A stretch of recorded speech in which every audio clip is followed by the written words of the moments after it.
am currently serving as the campus minister for United Campus Ministries in Aggieland, and I'm one of those ministry unicorns that's bivocational. So I also hold a job at Texas A&M University.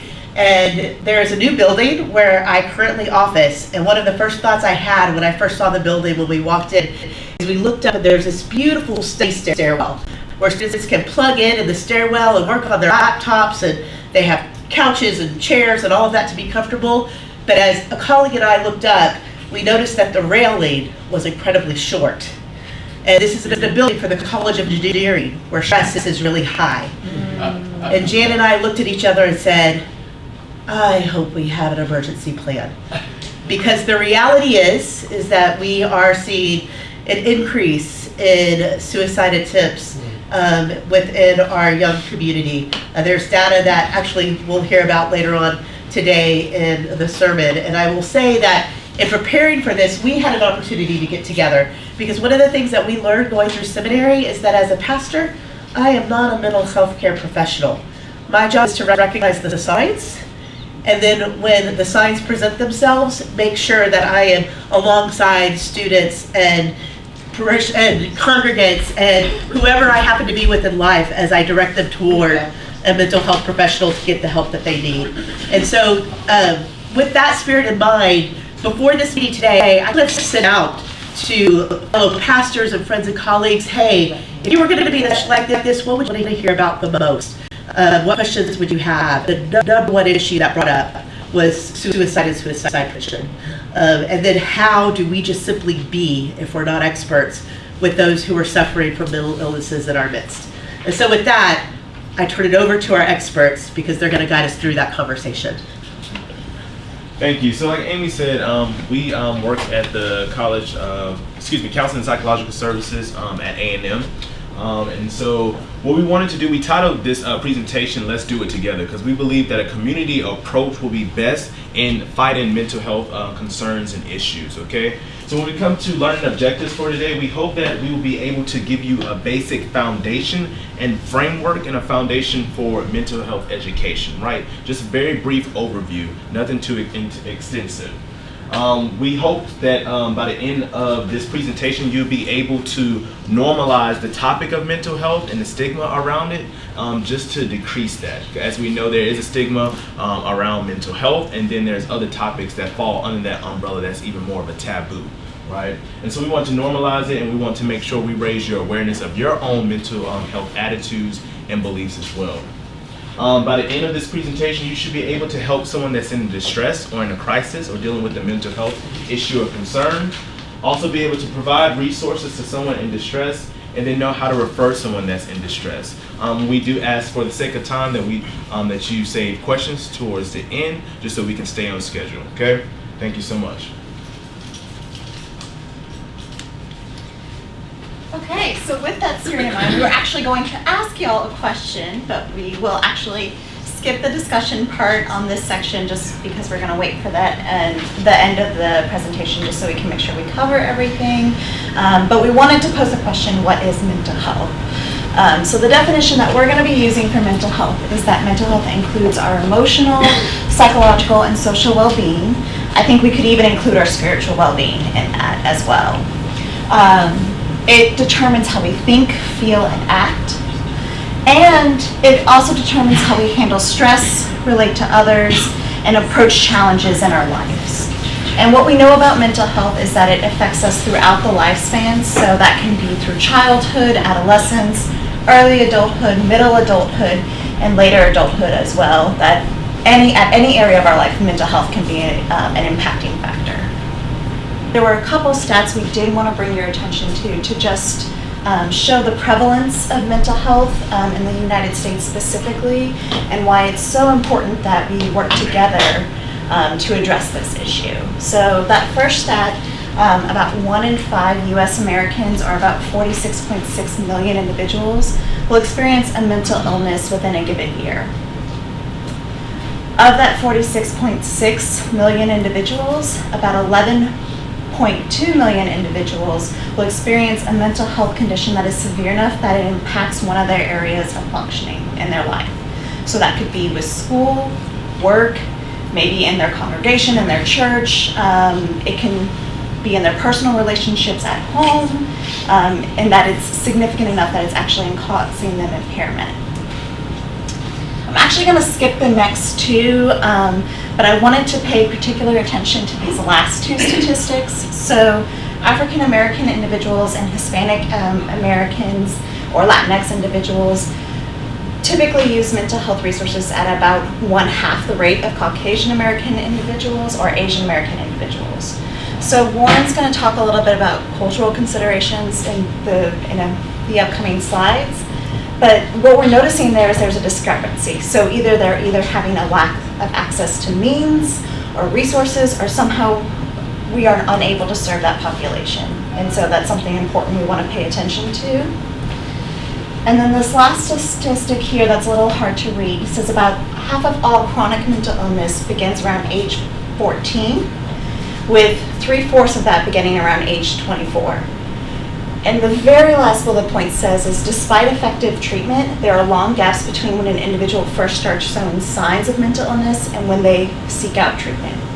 So I think that just drives that point home that we really need y'all to be our eyes and ears out there. What we know is that church can be a huge source of support, can be a protective factor, and oftentimes a lot of individuals have really good relations with their church members. And so they might come to you for consultation or advice or support.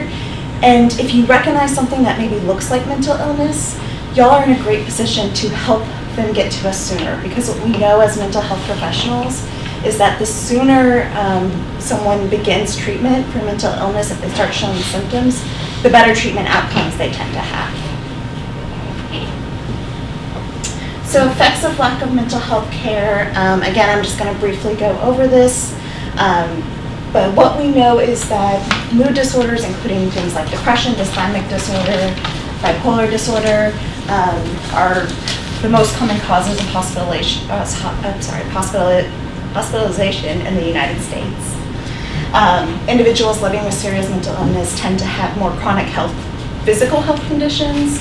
Again, there's that mind-body connection. So if we're mentally not feeling well, it's going to typically have an effect on our physical health as well.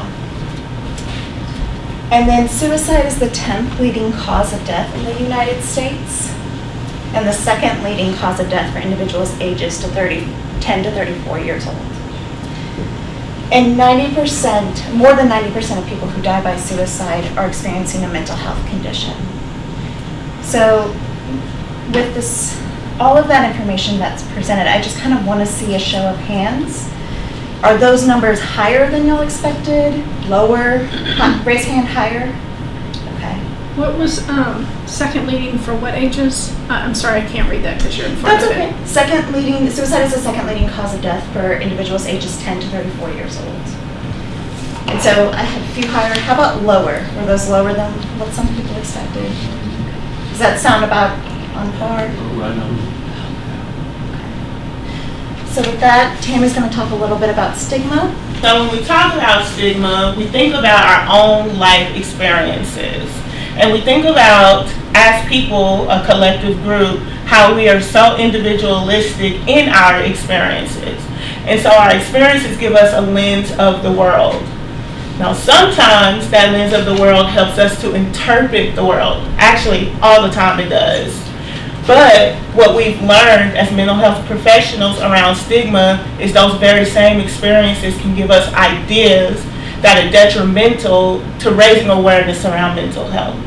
And so when we talk about stigma, there is an element of shame to it, because some of these ideas we've either heard, perpetuated, or come across in our journey through life. So I want to invite the room to just lean into the discomfort, and if you see something that we talk about in regards to stigma that you've said or you've heard, that's okay. One of the biggest ways to reduce stigma is awareness. All right, so we have two operational definitions, one that talks about stigma and then one that talks about stigma as it relates to mental health. So on the left side it says, stigma is a mark or disgrace associated with a particular circumstance or ability or something like that, or a person. So basically, I want you to pay close attention to the words mark or disgrace. Now let's take that and let's talk about it as it relates to mental health. So, as it relates to mental health, again, stigma is a mark or disgrace associated with someone that's living with a mental health condition. So think about that. Think about how impactful stigma is to some of the individuals that come and talk to you about their emotional distress. Or think about how impactful that might be to someone who lives with a mental health diagnosis. All right. So, on the right hand of this slide, stigma perpetuates silence, fear, shame, judgment, avoidance, and isolation. It doesn't allow people to be authentic about what's going on in their lives, the things that impact them the most.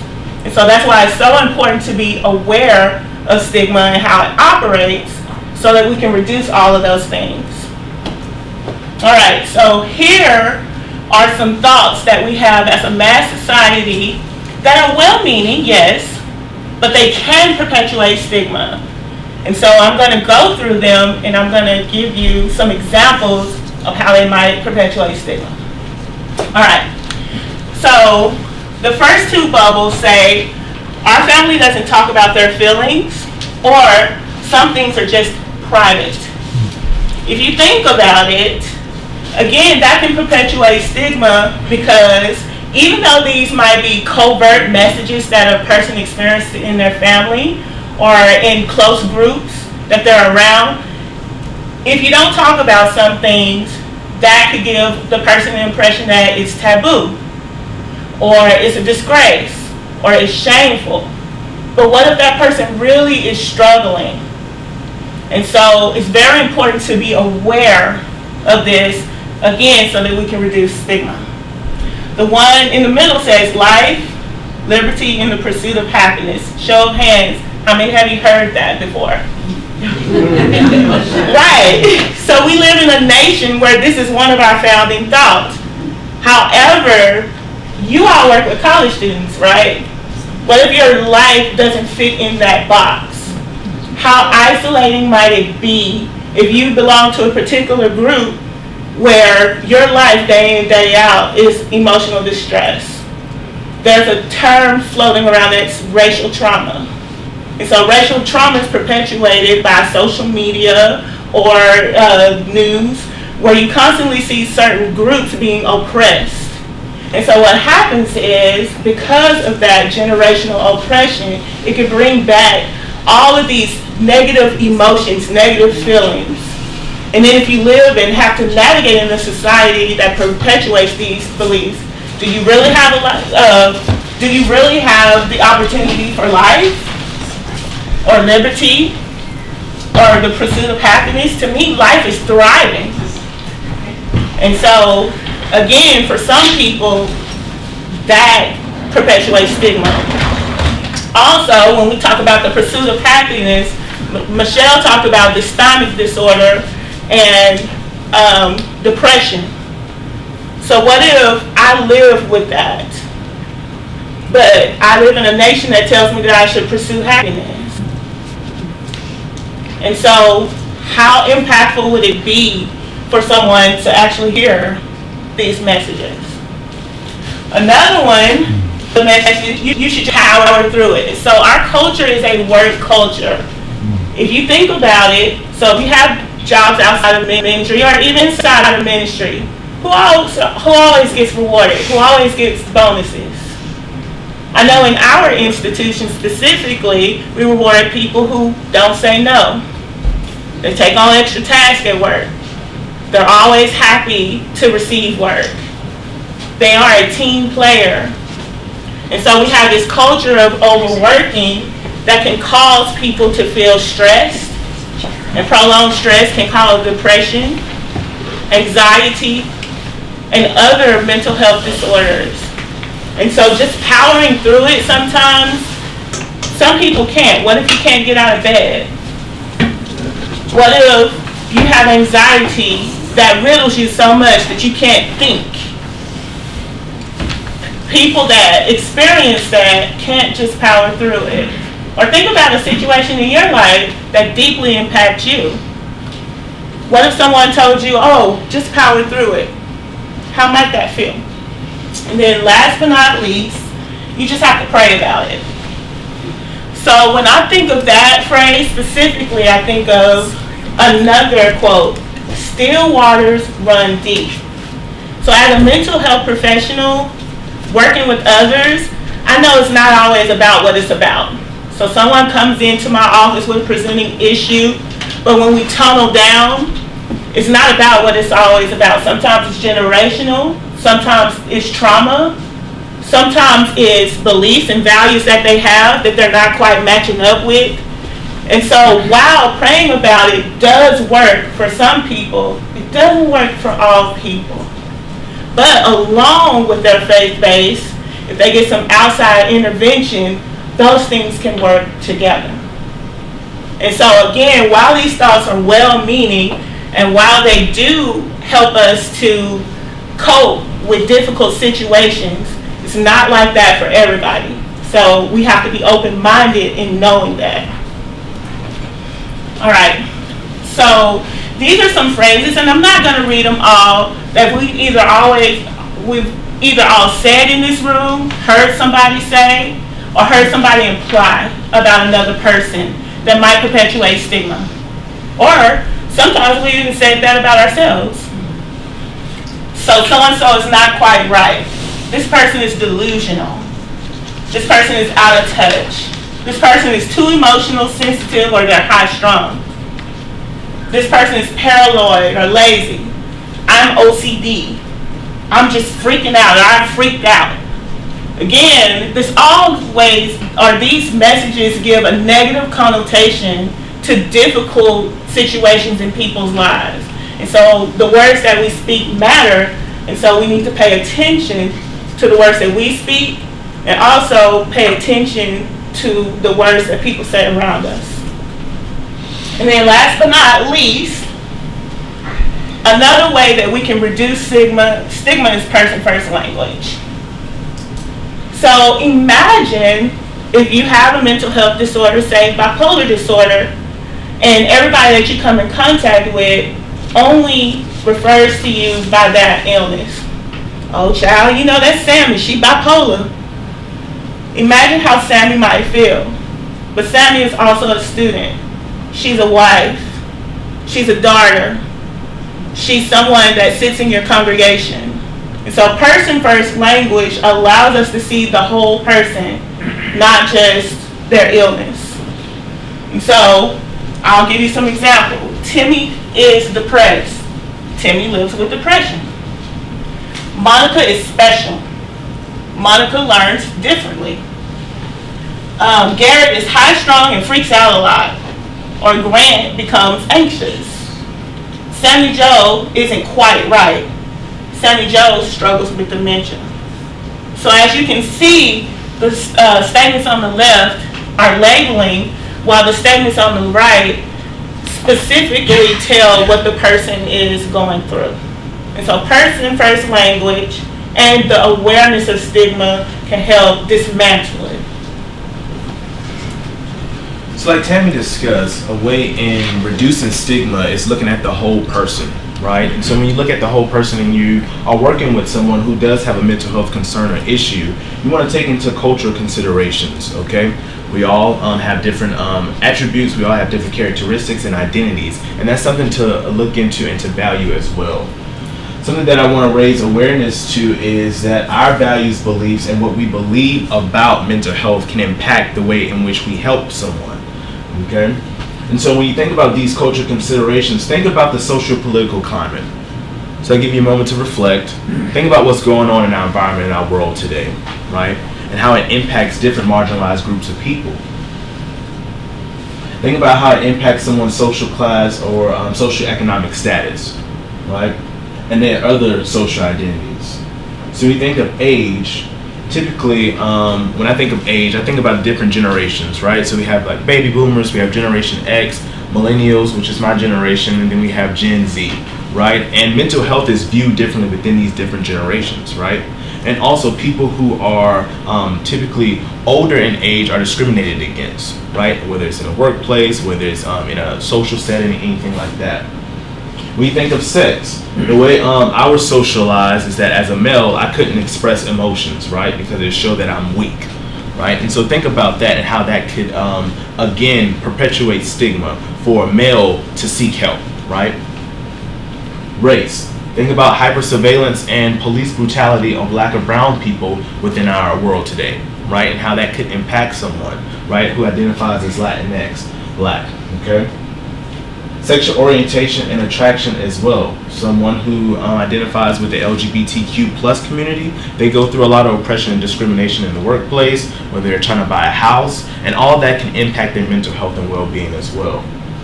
Gender identity for people who identify as transgender, gender non-conforming and non-binary, and then religion and other spiritual practices which are discriminated against.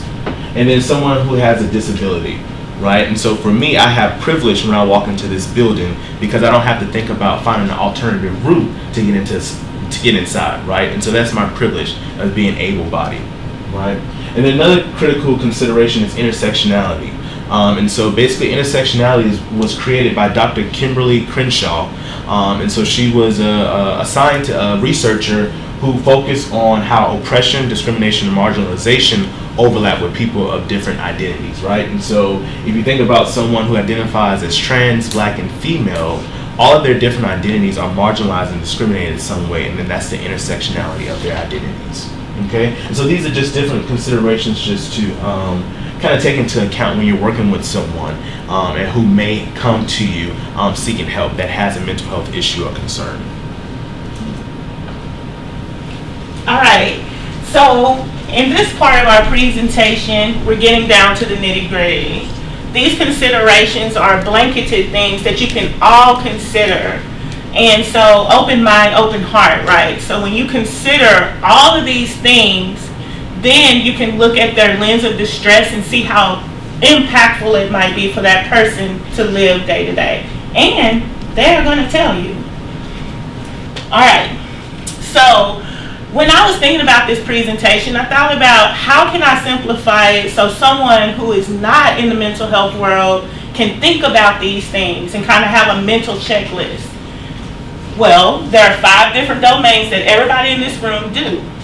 We eat, we sleep, we live, we think, and we feel. All of us in this room do that. And so putting on our empathic hats for a minute, when people come and they talk to you about distress in these areas of their life, then you'll know how impactful it is, and you're like, okay, maybe you need a referral out. And so now I'm going to tunnel down into these areas a little bit more and tell you what you might hear. Now, the person that you're talking to might overtly say some of these things, or they might imply some of these things. But still, you have the wisdom and the knowledge to know, and the empathy to know when someone is in distress. So even though they might be saying things on the surface, if you put yourself in their shoes, you'll know that they're in distress. So if we look about how they're eating, a lot of times in people who are in distress, you see increased appetite or decreased appetite. So they might say things like, I don't have an appetite. I eat a lot when I'm stressed. I have to make myself eat, or I get nauseous. So those all impact the domain of eating. Michelle? Sorry about that. Gotta get off the floor, guys. Sorry. So in addition to all those things Tammy just mentioned, we did want to talk a little bit about disordered eating or eating disorders. So what that might look like is an individual might be obsessive about their calorie intake. You may see them line up certain foods or count out maybe almonds that they can eat for the day. They may avoid certain foods. So they may say, I cannot have foods with high fat content or high carb content. In addition, they may say that they see something wrong with their body that maybe you don't notice or that you're not seeing. They may describe themselves as being 30, 40 pounds heavier, 20 pounds heavier than what they actually are. And so all of those things could actually be indicative of disordered eating or eating disorder behavior, which we would want to, of course, get them referred to the proper individuals who could help them sort through that behavior. Thank you. All right, and then, of course, they might have sleep disturbance. So they might say they toss and turn all night, or they're only getting a few hours of sleep, or all they want to do is sleep because they don't have the energy to do anything else. They might say that they have issues with thinking. I worry a lot. I ruminate or replay things in my mind. I can't focus on work or school. I'm easily distracted. I find myself expecting the worst to happen, or I'm pessimistic. All right. And so if you put yourself in that person's shoes, they're going to have an array of emotions that are hard to sit with when they're in distress. They're going to feel sad or guilty, hopeless, angry, worthless, alone, misunderstood, on edge, fearful, or out of control. Or other emotions. This is just the tip of the iceberg. There are other emotions they might feel that are hard to sit with, especially if the distress lasts for a long time. And then, how are you living? I just stay to myself. So going back to stigma, if they were taught to just keep things in and we don't talk about our problems, then they might not feel open to share their problems with others. I've stopped going to school or work. I drink more often. I smoke weed or use other substance to calm me down and make me feel better. I just hold it in and try not to think about it. So these are all things that you might hear when you're sitting with someone in distress. And you've probably heard them before. Okay, so to bring all of these ideas home, number one, the issue lasts for more than 4 weeks. So when you're talking to somebody, you want to be listening to how long this has lasted. The longer it lasts, the more distressed they probably are. You're going to see changes in their behavior, changes in their mood, changes in thinking, and then the person struggles to function day to day. They can't go to work, they can't go to school, they're having trouble in their interpersonal relationships, especially with close people. We're just going to talk a little bit about high-risk considerations. So on the right-hand side here, we have warning signs, and then on the left-hand side we have warning signs, right side we have considerations for what you can do. And I'll talk a little bit about what to do in all of these risky situations and what sort of steps that you can take. So I do want to talk about the first bullet point, self-injury, and distinguish between non-suicidal self-injury and self-injury that's meant to be lethal or has the intent to harm the individual. So non-suicidal self-injury is basically a maladaptive form of coping. So that can look like cutting, burning, skin picking, hair pulling, can even be hurting oneself, punching oneself, causing himself to have bruises. But if those wounds are surface level, and what we mean by surface level in the most layman's tense as possible is that it is not life-threatening to that individual, or it isn't going to cause them any impairment, then they do not need to seek medical attention. Now, we would want you to provide them with crisis resources, which we have listed on the back of that resource page, and connect them with a counselor in the community, provide them with non-judgmental support, and get them connected, and frequently maybe check in with them, see how they're doing, and try to get them connected to a mental health professional. Are any of you individuals working with minors, anyone under the age of 18? Okay, a few of you. So we would want to get parents involved. We would want to get parent consent and let them know about the behavior as well. For self-injury that is lethal or potentially dangerous, that we would want to seek medical attention. We'd want to get them the help that they need right away. So that could even look like if they have cut themselves and it's too deep, they can't stop the bleeding, we need to give them medical attention. Reckless behavior or substance abuse. If a person is impaired, is unable to drive, or is intoxicated, is not thinking in their right state of mind, first things first, we need to establish safety. So that might be calling that individual's parents, calling their friends, getting them to a safe environment, where they can maintain that safety behavior. If for some individuals with severe alcoholism, or if they're using a lot of alcohol, maybe they're using opiates or prescription medication, they may actually not be able to detox on their own. Could be a life-threatening condition if they actually detox on their own. So if that's the case, it's important to be aware of what detox facilities are near or around you. If you aren't sure what those are, you could always bring them to an emergency room if you needed to know where to find the nearest detox clinic so that they could do a medical detox.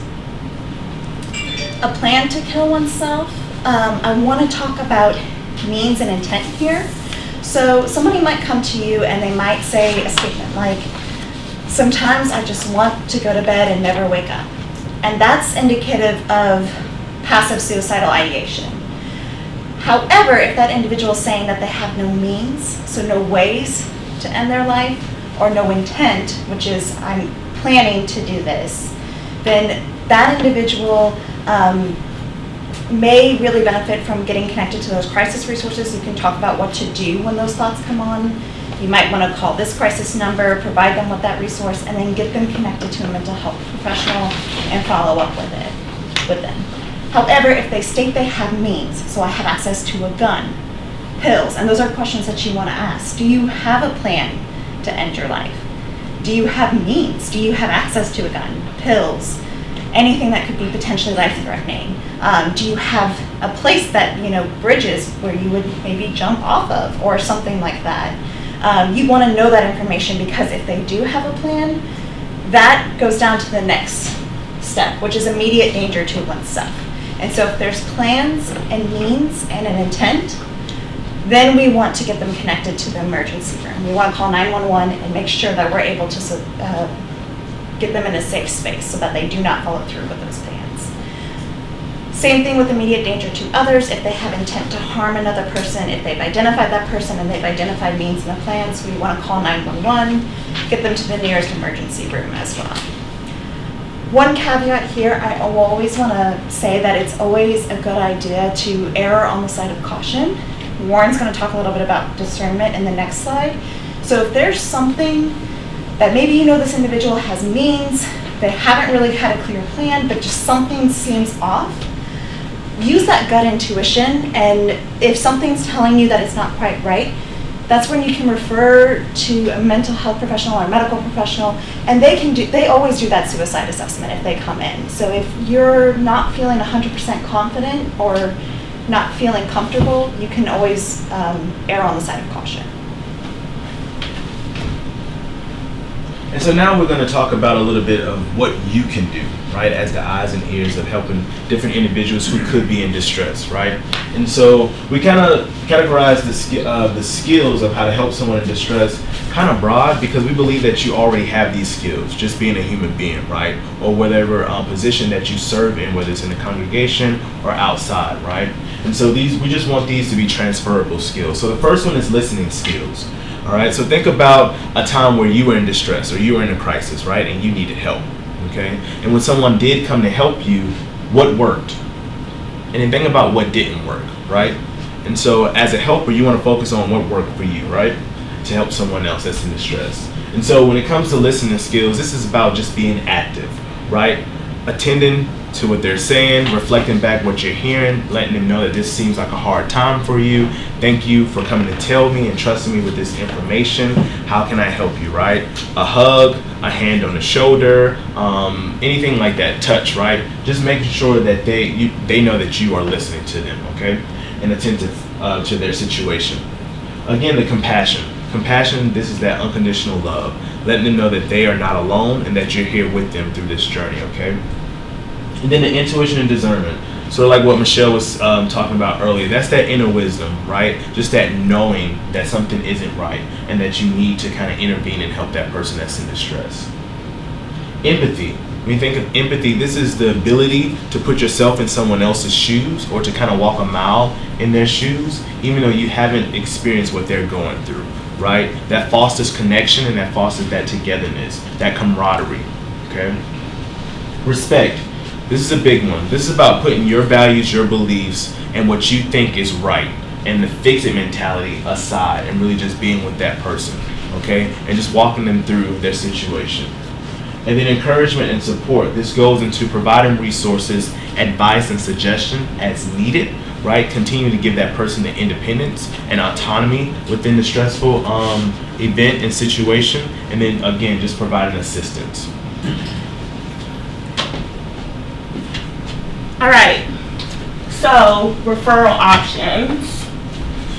So as people who are leaders in your respective ministries, it's very important to know beforehand, before you sit with someone in distress, what are out there, what things that you can do to help them. Sorry. It's okay. All right, so we've been talking about crisis, but I want to bring it home for you so you can understand what crisis really is. So crisis is anybody that's in prolonged emotional distress. That's what it is. All right? So there's a level 1 crisis and a level 2 crisis. So level 1 crisis is someone who is in prolonged emotional distress, but they don't have a plan to harm themselves. They don't have a plan to harm anyone else.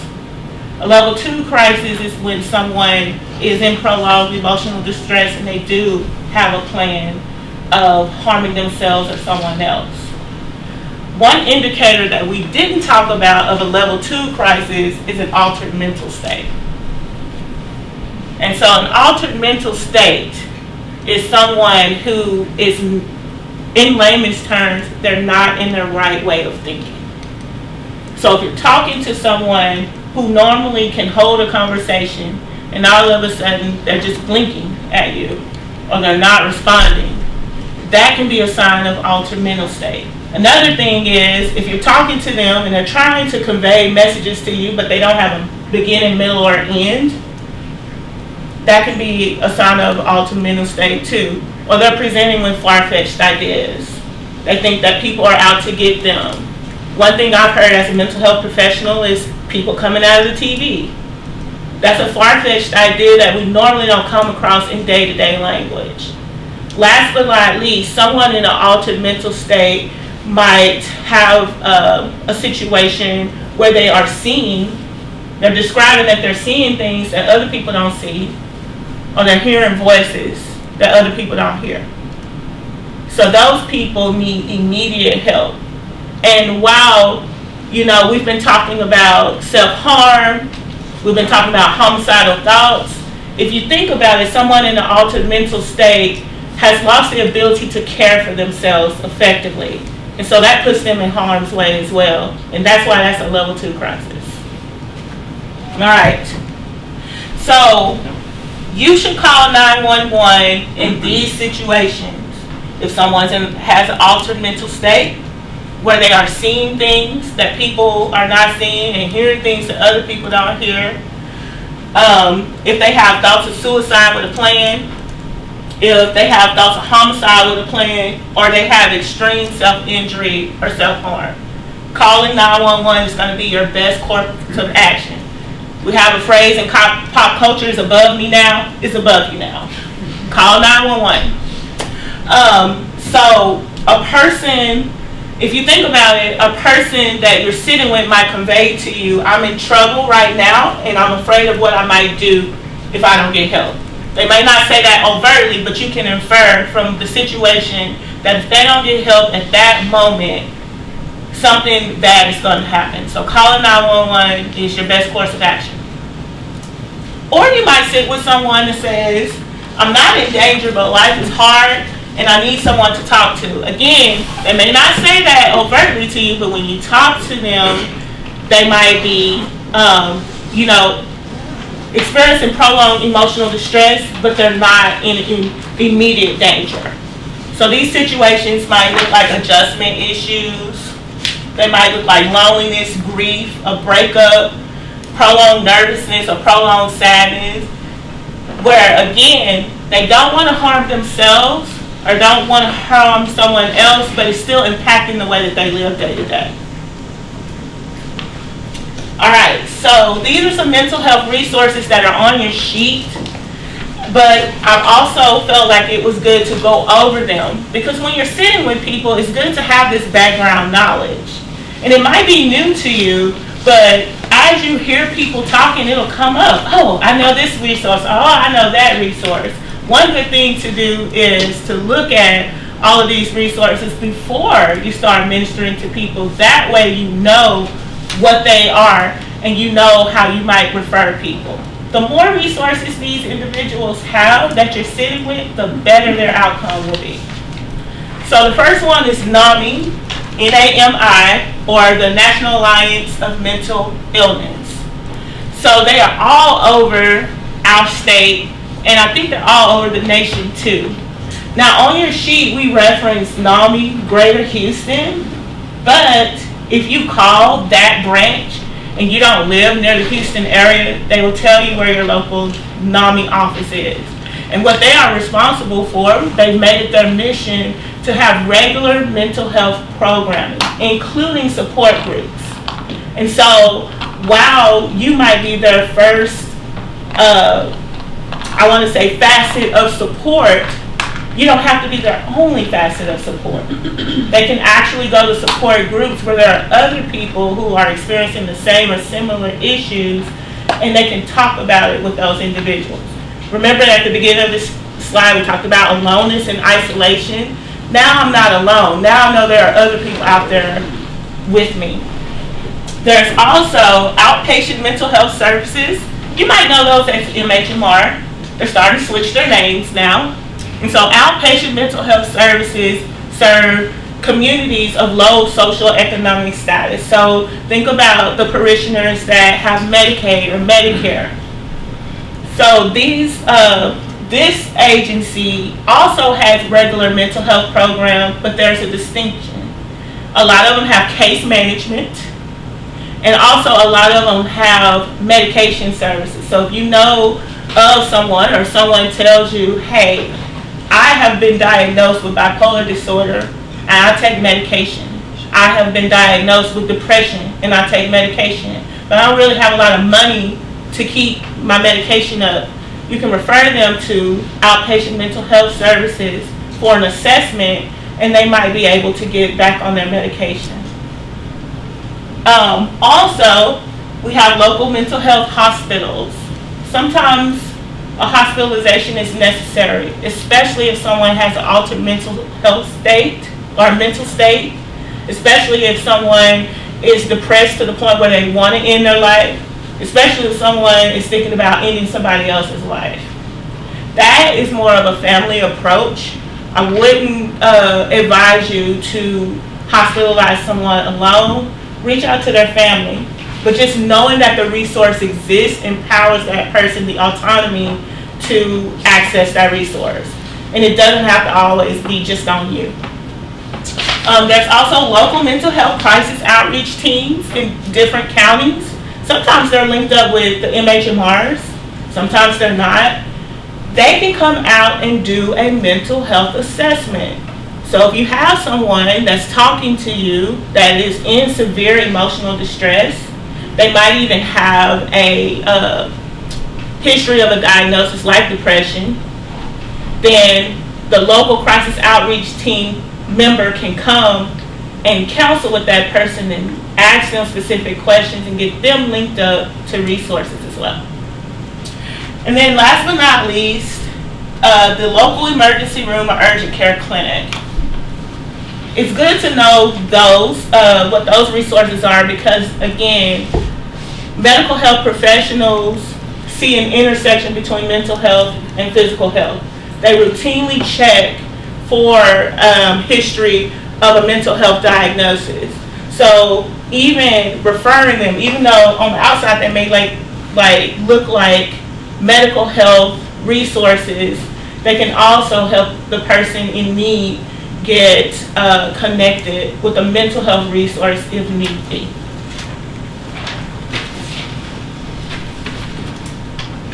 Okay, so as we come to the close of our presentation, we did just want to bring y'all back to the referral option sheet that if you haven't received that, there should be some handouts that you can get. At the bottom section, there are some blank spaces. So what we would encourage y'all to do is when you get back home to your local congregation, look up the resources that are in your community, whether you ask around or Google them, find out what those local mental health resources are, go ahead and put their information in there, and then that way if one of these situations comes up that we talked about and you need to refer someone, you have this nice sheet that you can look back to with all the crisis hotlines and that information that you can be able to give that person. In addition, if you are familiar with the psychologytoday.com resource, it's a really helpful resource for you to use. You can type in your zip code, what kind of providers you're looking for, so individual therapists, and find therapists who would be accepting referrals in your community. And that's also listed at the end of the resource page as well. Also, some other resources that are listed are BetterHelp. BetterHelp is a immediate counseling resource where licensed counselors can talk to individuals, and it is through a mobile app. They can also do telehealth counseling where if that person has access to a computer or an iPad and Wi-Fi, they can sit and they can chat with a counselor as well. There's also Talkspace that is the same thing. Also, if you do have students that go to Texas A&M, then you can refer them to Student Counseling Services, which we're changing our name. What is the new name? CAPS. Counseling and Psychological Services. Yes. So if you do have a Texas A&M student in your congregation and they are needing counseling, they can get those resources for free if they're a student at A&M. So just to plug that as well. And so at this point, we just want to say thank you all again for inviting us. We really think this is such a great opportunity for us to come and talk to you, for us to work together, because what we do know is that it takes a village, right? It takes a community of support, and so I'm so honored and glad to be speaking here, and I hope I can speak for all of my colleagues when I say that. Most definitely.